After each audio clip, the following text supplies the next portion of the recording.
నీవు జలములలో పడి దాటినప్పుడు నేను నీకు తోడై ఉందును అని ప్రభు లేఖనం సెలవిస్తుంది. మరి ఆయన యొక్క తోడు ప్రతి నిత్యము మన చుట్టూ ఉంటుంది.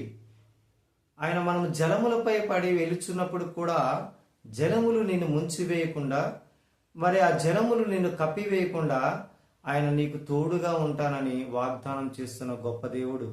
మరి అలనాడు మరి పాత నిబంధన గ్రంథములో మరి కీర్తనాకారులతో మాట్లాడుతూ ఆయన నేను నీకు తోడై ఉందును, నువ్వు జలములపై పడి వెలుచున్నప్పటికీ నేను నిన్ను నడిపిస్తానని మాట్లాడుతున్నాడు.